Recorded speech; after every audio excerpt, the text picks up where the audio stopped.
Welcome to पिलाने तुम मानकर science general science real question आसीगला 100% रियल ये टाइम तुम 100% ज्ञान सब परीक्षा यहाँ तुम पढ़ो है।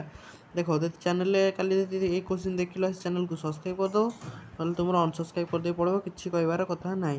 तापर देख आम यूनिट 1 देला कौन ना यूनिट 1 है पीरियड टेस्ट यूनिट 1 देला आमर 1.5 देख देख 1.5 प्रसारित विशिष्ट मधुर आलोक प्रवेश कले यार बेग केते हेबो पिला माने देख ये लिखाई answer 3 × 10⁸ by 1.8 is equal to sorry पिला जगह सर्टेज रोचे इज इक्वल टू है तो लिखाई देख पार 3 × 10⁸ बाई 15 ये कटिगला कितना 2 × 8 मीटर पर स्क्वायर है। और तुम ये जान न पाइले भी ये देखीदे कि जीव है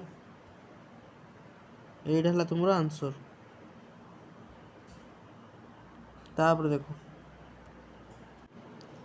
पिलाने आमर बतुलाकार दर्पण प्रतिफलन पृष्ठर व्यास दर्पण कौन कहुए पिलाने जो बतुलाकार दर्पण तो तुम जानथ बतुलाकार दर्पण है ये जोटा को व्यास को ये जो व्यास को कौन कहुए ये जो रश्मि जो बाहर ताको आमर कौन कहती ना द्वारक कहती है द्वारक बतुलाकार दर्पणर प्रतिफलन पृष्ठर दर्पण कौन कहुए ना द्वारक। तापर त्रिपिलाई देख पिला त्रिपिलाई देख गोटे -2.5 डी पावर लेंस फोकस दूरता आमर केते पिला देख आमर पी है केते देला -2.5 डी तापर आम एफर सूत्र कौन है 1/p/1 -2/5 2/5 कले कौन हम ना 1.5/10 10/25 2.5 जी आमर केते -0.4 सेंटीमीटर है। ये देख ये देखीदे जो किसी असुविधा हेनी आमर यू ये जान है ये देखीदे कि जीव। तापर देख आमर 5 नंबर कौन देला ना जो आमर आईवीटा चक्षुर केउठारे असंख्य आलोक संवेदित सेल रही आमर जो चक्षुटा अच्छी जो चक्षु तुम जानी यहाँ बड़ कर देखी केउठारे यहाँ आमर है आग एटा को आमर कौन कहती कि छेदन से कहती आमर आमर कौन मुकुरिका है मुकुरिका कहती। तापर आमर कौन आसे तुम निहाती कमेंट कर जनइब एटा आमर मुकुरिका तापर जला भरोसा आसे ये आमर जला भरोसा आसे तापर तलक तलक एमती किसी आसे है आमर मुकुरिका तले ही थाए असंख्य आलोक संख्या कौट रहे ना आमर मुकुरिकार है मुकुरिकार रही यहाँ है ऑप्शन ये ठीक है राइट आंसर। तापर आईवीटा नंबरटा देख देख पिला ना आईवीटा मु मुकुरिका कही भि नंबर देख क्यों आलोकीय परिघटना जोगु तारा माने धपधप करे देखा जाए माने क्यों लगी तारा माने आम जो धपधप करन से देखा जाए कौन वायुमंडल प्रतिसरण जोगु है प्रतिसरण जोगु पिला ना यहाँ 100% रियल क्वेश्चन जेहतु तुम एत परिश्रम कर गोटे सब्सक्राइब निहाती मारिदेव चैनल को कहीं तुम सब्सक्राइब जो आमको बल मिले। तापर देख आमर देला कौन ना यूनिट 2 देख यूनिट 2टा आमर कौन चक्षु लेंस फोकस दूरतार बदल विभिन्न दूरता थी वस्तु फोकस करने प्रक्रिया को कौन कहुए पिला माने आम समायोजन प्रक्रिया कहुए।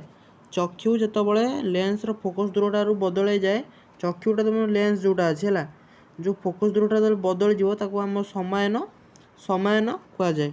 आउ गोटे कथा आउ गोटे देख काचर प्रिजिम द्वारा धला आलोक विभिन्न विभक्तकरण को कौन कहुए जो काचर प्रिजिम तुम जानथि प्रिजिम ये जो ये सब 7 रंग एमती एमती सब आसती जो गोटाए रंग हो जाती ये जो धला रंगटा यहाँ को कौन कहती कौन कहल बर्णिल है कि बनीला नील बर्णिल।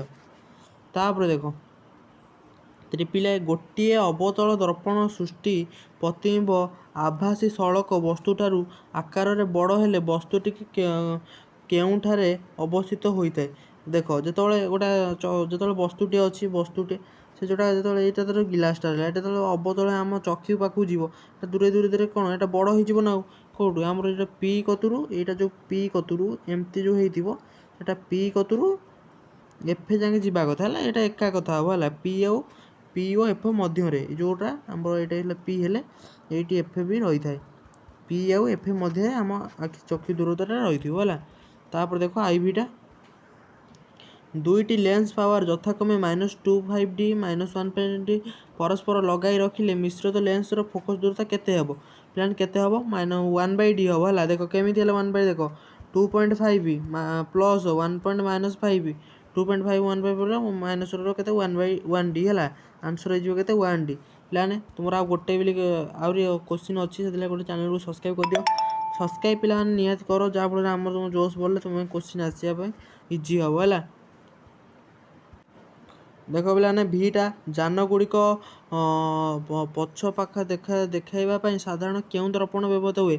ଦେଖ ତୁମ ଯେଉଁ ଜାଣିଥିବ ଆମ୍ବୁଲାନ୍ସ ଏଗ୍ରାରେ ମାନେ ଗୋଟେ ପଥର କେଉଁ ଯେଉଁଟା ଆମକୁ ପଛରେ ଟୋଟାଲ୍ ସଫା ଆକାରରେ ଦେଖାଯାଏ, ଏଇଟା ଆମର ଉତ୍ତଳ ହେଲା।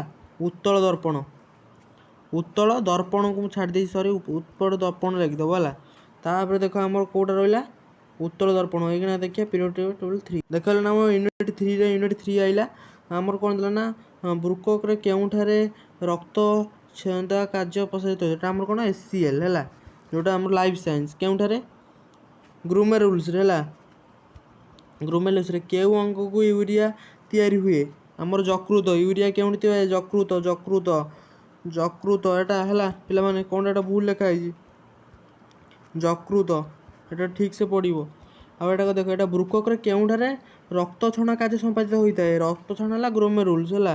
ତାପରେ ଦେଖ ଆମର ସ୍ନାୟୁ ସମ୍ବେଦନ ଅଙ୍ଗକୁ ନେଇ କ'ଣ ଗଠିତ ହୋଇଥାଏ? ଆମର ସ୍ନାୟୁ ଓ ସମ୍ବେଦନ ଅଙ୍ଗକୁ ନେଇ କ'ଣ ଗଠିତ ହୋଇଥାଏ? ସ୍ନାୟୁତନ୍ତ୍ର ହେଲା, ସ୍ନାୟୁତନ୍ତ୍ର ହେଲା। ତାପରେ ଦେଖ ମୁଁ କିଛି ଲାଗି ତୁମ ଭିଡ଼ିଓ ପାଇଁ ବନେଇ ପାରୁନଥିଲି, ଏବେ କିନ୍ତୁ ରେଗୁଲାର ତୁମର ଭିଡ଼ିଓ ଆସିବ ହେଲା। ତାପରେ ଦେଖ ପିଲାମାନେ କାହାର ଆମ ଶରୀରରେ ସ୍ନାୟୁ କେନ୍ଦ୍ର ହୃତ୍କେନ୍ଦ୍ର କୁହାଯାଏ? କାରଣ କାହାକୁ? ଆମ ସୁଷ୍ମୁକା କାଣ୍ଡକୁ ହେଲା। ତାପରେ ଦେଖ କେଉଁ ଗ୍ରନ୍ଥି ଶରୀରରେ ଜୈବିକ ଘଡ଼ି ଭାବରେ କାର୍ଯ୍ୟ କରେ? ପିଲାମାନେ କେଉଁଟା?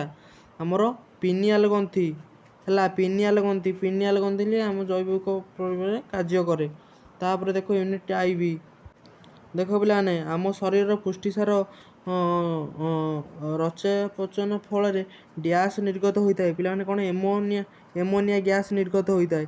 ତାପରେ ଦେଖ ଚେପ୍ଟାକୃମି ରେଚନ ଅଙ୍ଗକୁ ଡ୍ୟାସ୍ କୁହାଯାଏ? ପିଲାମାନେ କ'ଣ କୁହାଯାଏ? ଶିଖାକୃମି ହେଲା, ଶିଖାକୃମ।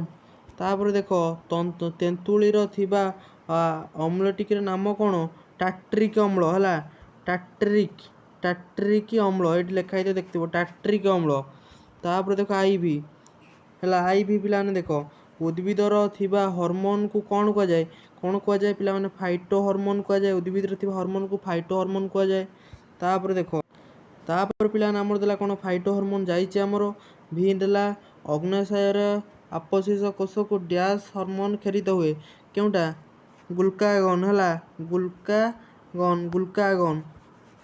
ଗ୍ଲୁକାଗନ୍ କ୍ଷରିତ ହୁଏ ହେଲା। ତାପରେ ଆଉ ଗୋଟେ କୋଶ୍ଚିନ୍, ଦେଖ ପିଲାମାନେ ତୁମ କୋଶ୍ଚିନ୍ ସବୁ ଆଲୋଚନା ହେଇଗଲା, ଖାଲି ମଲ୍ଟିପୁଲ୍ ଆସେସମେଣ୍ଟ ରହିଲା। ଏଟା ବି ଶୀଘ୍ର ଆସିବ, ସେଥିପାଇଁ ଚ୍ୟାନେଲ୍ ଗୋଟେ ସବସ୍କ୍ରାଇବ୍ କରି ରଖିଦିଅ। ଥ୍ୟାଙ୍କ ୟୁ ଫର୍ ପିଲାମାନେ ୱାଚିଂ। ଆଉ ଯଦି କିଛି କହିବାର ଅଛି ଆଉ ଗୋଟେ ଭିଡ଼ିଓରେ କହିବା। Thank you for watching.